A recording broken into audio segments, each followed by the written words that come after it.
Lesson number 455 of waiting tables. If you can get away without bringing the manager to the table, just don't. Just don't. If you can say, I can't find him, I don't know where he is, just do it. You don't, just do it. Because every time I seem to do that, it seems like they get like whatever taken care of, and then I get fucked. So that's kind of how it seemed to go last night. So I had a two-top outside on the deck overlooking the river, just beautiful. And this couple came in, and they were obviously wealthy. His wife was kind of cool and ethnic looking. She was probably 50, but she kind of looked like she'd traveled the world. She looked pretty cool. I kind of liked him. So we talked to them for a little bit, and they were finally ready to order after they had ordered a really nice bottle of wine. Really nice bottle of wine. Very expensive bottle of wine. Anyway. And they asked me, what are your favorite things on the menu? Well, this is always hard for me. I don't eat meat, and I work at a place that just serves meat. So I just make stuff up. But I do know what's good because I did used to eat meat. And I do know what comes out of that kitchen, and I do know what isn't good. So, well, I told them, I gave them recommendations. And the last thing they asked me was, what do you think of the pastas? And I said, to be honest with you, I really don't think that they're very good. I was just like, well, don't repeat that to anyone, but I really don't think they're very good. They're kind of bland. I used that word, bland. Bland. They look nice, but they're bland. Oh, okay. Well, thank you. Thank you for being honest with that. Wow. People get so amazed if you say you don't like something on the menu. Just a tip. They think that that's so great that you were honest with them. They're like, oh my gosh, she was honest with us. So yeah. Tell people something you don't like. They'll eat it up. They'll love it. And they'll probably order it. So this man ordered ribs and chicken, I think, and she ordered smoky chicken pasta. And that was the exact pasta that I said was the most bland. So she orders it. I'm just like, what's the deal here? And starts off by he gets his soup. Keeps telling me it's cold. I keep bringing him new soup. He keeps telling me it's cold, so I microwave it for like a minute and a half. And I'm like, sir, this is boiling. And he's like, he tastes it. He's like, perfect. Like, do you even have any more taste buds? And so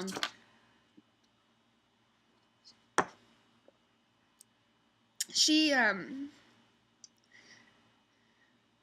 eats her salad. He eats his soup, and then the food does come, and they're eating it. And I always do a 1 or 2 minute check back. Just check back as soon as they've gotten into the food and all.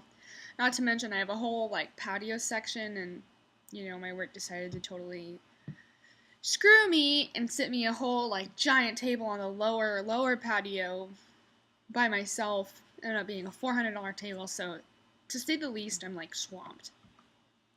And so I asked them on their check back, and was like, what do you think of the food? And they're like, oh, it's good, thank you. And I can usually tell when someone's lying, and normally in that situation I kind of pressure them to tell me the truth, because I do want them to be happy, and that affects my money.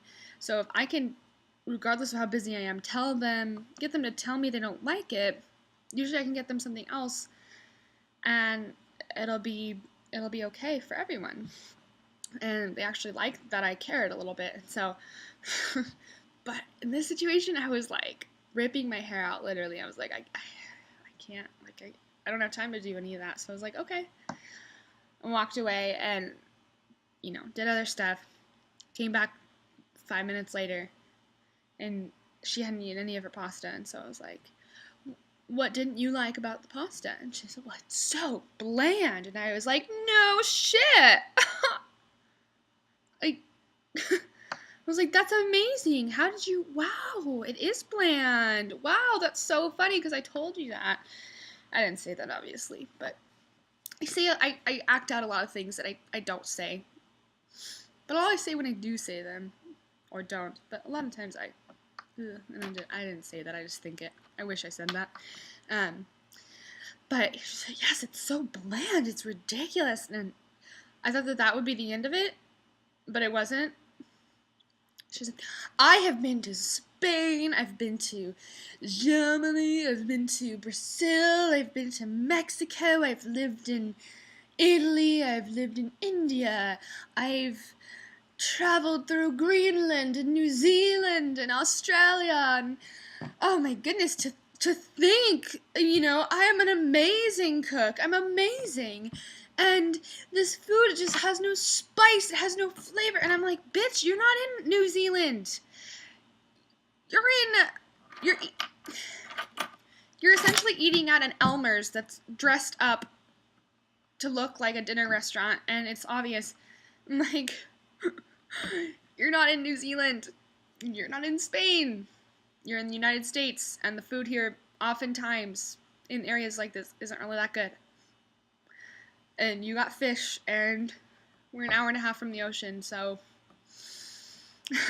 told you it was bland. You didn't listen to me.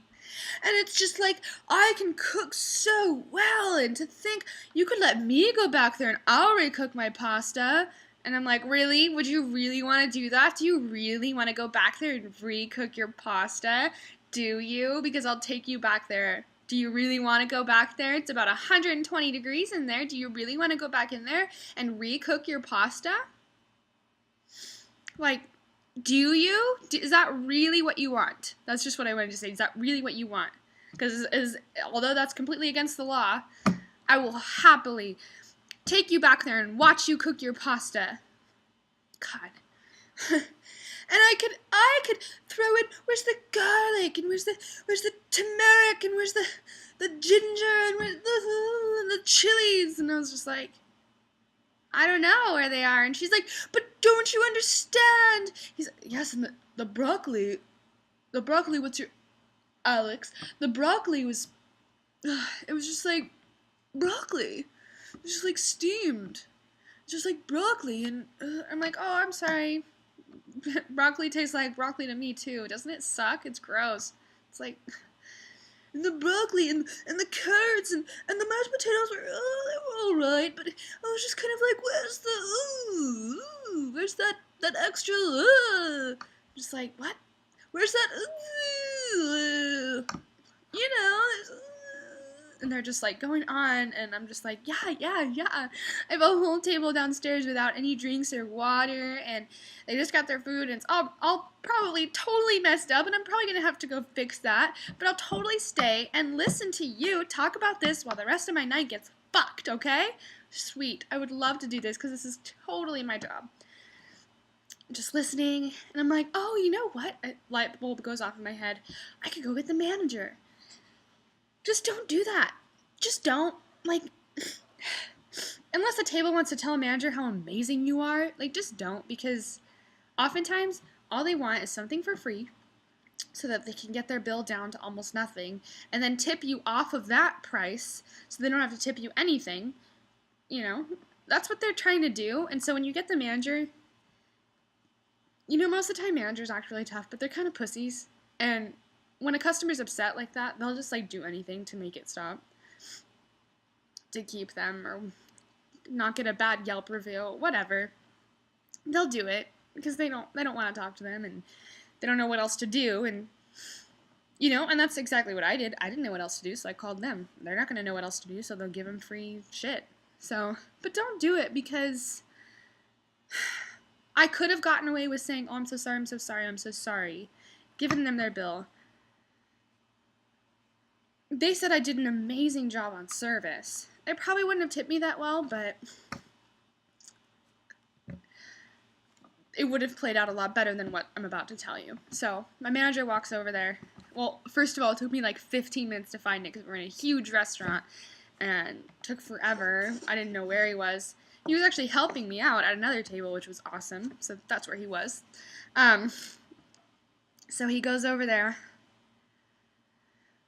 and she starts telling him the exact same story they tell me. So I walk away and go do stuff, and then come back to them. I hear her, and I lived in New Zealand, and he's like, oh wow, that's amazing. And I'm just like, that's so nice of her to tell a bunch of poor people all the amazing rich things she's done, so we can be like, oh my gosh, I love being poor. It's like, and so they're talking, and walk back 5 minutes later. Oh, you have a son? What's his name? He's 27, he's amazing! And all this stuff. It's like, bitch, do you know people don't give a shit about your son? None of us give a shit about him. We don't care. Like, we don't care about him. Why do people think that, like, when they come to dinner, like, you want to know about their whole life? Like, sure, I get some awesome customers that I love talking to, don't get me wrong. But people like that, they know I don't care. They just want to make me suffer, I think. I don't know what it is. Anyways, he talks to them forever. And then I look and I see her throwing pasta over the balcony, like picking up pieces of pasta. Mind you, she's not even on the edge of the balcony. She's walking in front of someone else's table and throwing it over the balcony, which it's not directly over the river. There is a sidewalk down below and another patio of ours, so it's kind of just getting onto the other patio and like landing on someone else's little eating area. It was pretty absurd. It was just really immature. And as she's doing it, she's saying, and the birds like it. I mean, it might be a little bland for the birds, but they'll love it. They'll love it. And I'm just like, what? And he's like, well, ma'am, we can't be throwing food over there. That's not really allowed. But the birds. And she looks at someone next to her. She's like, oh, you have French fries. Can I throw a French fry at them? And I'm just like, what? How did he let this happen? Like, and then I walk back, check on him a few minutes later. She's still talking to him, but this time she's like almost dancing on him. He's kind of an attractive guy, and so she's like, oh yes, and the food, here's how you did it. And she's just like obviously drunk. I mean, she drank a whole big, really nice bottle of wine. So finally, literally after an hour of talking to them, I print their bill. And I see that he's comped like half of it. So the bill went down really low. So I was like, damn it, they're not going to tip me anything. And they just took up my table for like 2.5 hours. I could have had someone else sit in there and actually made money. Yeah, so they ended up leaving me about $7 on a credit card slip, so I get taxed, of course. I was just like,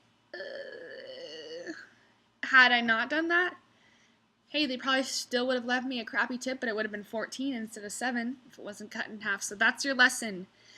Don't comp things unless you have to, because comping is bad, because you don't make any money. Just like when I had a big table who had an issue with one of their plates where something came out wrong, and I said, oh, to make it better, I will buy you dessert with my own money. And they ordered 6 desserts. Yeah, so I paid $60. Yeah. It was more than the tip they left me. Yeah. Huge table. They spent like $300. Left me $55. And which wasn't very much. Because they were mad that the one plate came out wrong. And then I bought them $60 with dessert, so I went negative. That's a lesson I learned. Say, I'll buy you 1 dessert. 1. Because apparently I'll buy you a dessert is not clear enough. You need to say 1 dessert. But don't even do that, because they're bitches. And they're eating out at a nice restaurant. They can afford a dessert. And they can't expect every single thing to be perfect all the time, no matter what. You know, a giant table comes in the middle of lunch rush, or dinner rush, and expects, you know, the world. If one bad thing happens, it's like awesome. Like, cool. You know, the only bad thing that happened was you got mashed potatoes instead of a baked potato. you know, but I'll buy you a dessert to make it better because you're so upset. No, don't do it. Don't do it. Just take the hit on your tip because eventually you'll realize that, you know, you're letting people walk all over you, and then you'll get in the habit of comping things, and you don't want to do that. So, so, yeah. Well, it's about time for me to go get ready for work and continue whoring out my personality.